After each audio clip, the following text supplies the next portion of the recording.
kasi na-inspired ako dun sa Binondo eh. Kasi ang tao ngayon, umaano na lang sila ng mura eh. Kailangan kapag gutom ka, kung may 10 piso ka, madali mong makakain, busog ka agad eh. Ako po si Jenny Lynn. Nagtitinda ako dito sa Carriedo ng fried siopaw at saka ng dragon fruit pati fruit salad. Matatagpuan nyo kami dito sa Carriedo Station, tapat ng Greenwich, along Estero Segado. Magkano naman po ito, ma'am? 10 pesos lang siya, sir. Nagbubukas kami mga 9 a.m. to hanggang gabi, hanggat may tao. Pero pag wala ng tao, medyo maga kaming nagsasara, like 8 p.m., 7 p.m., gano'n. Pero kung wala ng tao, pero pag may tao pa naman, tuloy pa rin ang bentahan. Ay, nahango lang namin, sir. Kasi na-inspired ako dun sa Binondo eh. Kasi ang tao ngayon, umaano na lang sila ng mura eh. Kailangan kapag gutom ka, kung may 10 piso ka, madali mong makakain, busog ka agad eh. Kaya naano namin yung siopaw, which is naman, saleable naman, talagang inaano ng mga tao. Magagaranti ko naman na masarap yung siopaw namin. Talagang kahit walang sauce, masarap talaga. Sa lahat ng mga viewers namin na bibisita sa mahal na Pao Nazareno, tikman nyo po yung fried siopaw namin na mura na masarap pa kahit walang sauce. At ayun guys, so dito na naman tayo sa may Carriedo Street, sa may Quiapo. Ayan. May nakita na naman tayong bago dito na food tripan. 10 pesos lang guys, siopaw. Ayun o. Fried siopaw, 10 pesos. Ito yung sumisikat sa Binondo. Ngayon, nandito na rin sa Carriedo, Quiapo. Ayun o. Ayun siya o.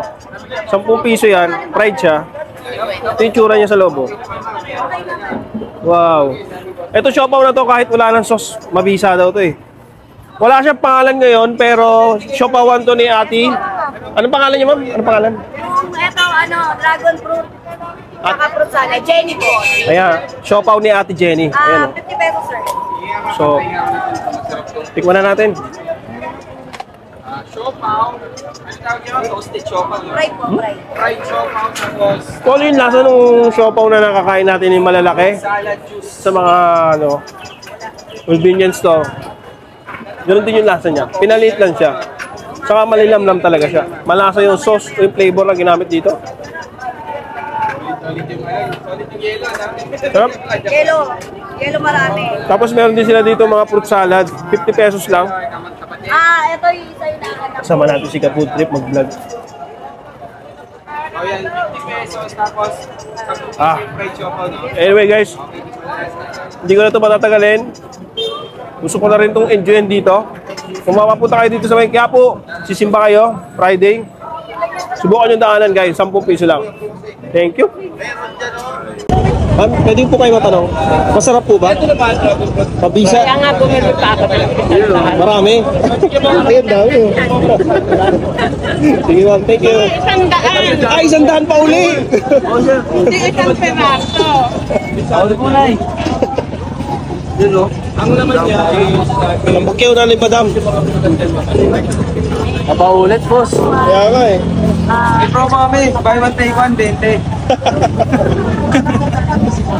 Buy one, take one. Ito, 50 pesos. Thank you. Dapat may dagdag ngayon na. Thank you po. Thank you po. Nag-iisa daw.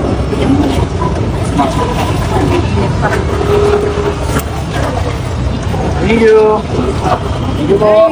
Thank you. Thank you.